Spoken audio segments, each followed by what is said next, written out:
All student, मैं lecture Mohammad Hanif, Jamshedpur cooperative college, department history, second year intermediate, chapter 6 मनसबदारी प्रथा। मनसब फारसी भाषा का शब्द है। इस शब्द का अर्थ पद, दर्जा या ओहदा होता है।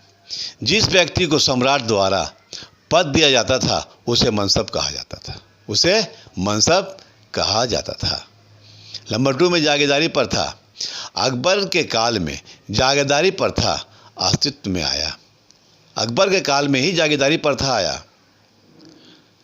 आप के वे मनसबदार जागीरदार कहलाए जिन्हें नगद वेतन के बदले भूमि दी गई।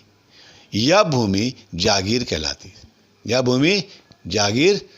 कहलाती थी। जागीरदार भूमि के मालिक नहीं होते थे। उन्हें मात्र उस भूमि से कर वसूल करने का अधिकार था। सिर्फ उससे कर वसूल करने का अधिकार था और कर वसूल करके सम्राट को देना था। नंबर 3, मुगल राजधानी, मुगल कैपिटल। दिल्ली सल्तनत के शासकों को राजधानी दिल्ली था। दिल्ली सल्तनत के शासकों की राजधानी दिल्ली था, मगर दिल्ली सल्तनत के अंतिम वंश के शासक सिकंदर लोदी ने 1504 ईस्वी में आगरा को अपनी राजधानी बनाया और 1526 ईस्वी में मुगल वंश के संस्थापक बाबर ने लोदियों की राजधानी आगरा पर अधिकार कर लिया। 1560 ईस्वी में अकबर ने आगरा के किले का लाल बलुइयों पत्थर से निर्माण कराया और 1570 ईस्वी में अकबर ने आगरा के पास फतेहपुर सीकरी को अपनी राजधानी बनाने का निर्णय लिया। यहाँ पर अकबर ने सूफी संत शेख सलीम चिश्ती का मकबरा बनवाया। 1571 से 1585 ईस्वी के बीच फतेहपुर सीकरी का निर्माण कार्य पूर्ण हुआ। यहाँ जामा मस्जिद, दीवाने आम, दीवाने ख़ास, जोधाबाई महल एवं बीरबल महल बनाए गए।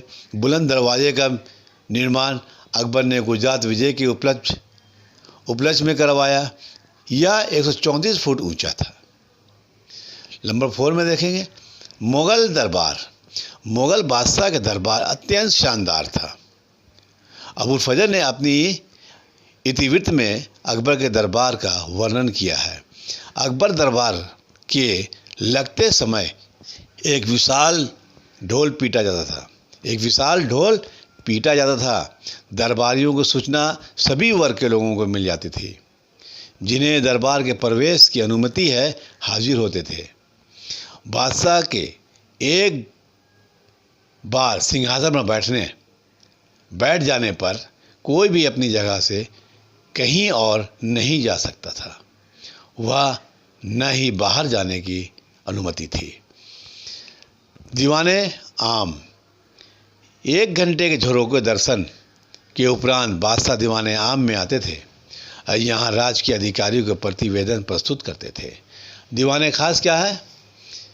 दीवाने आम में 2 घंटे बिताने के बाद बादशाह दीवाने खास में आते थे और यहाँ निजी सभाएं एवं गोपनीय मुद्दों पर चर्चित होती थी और समस्या का हल निकाला जाता था।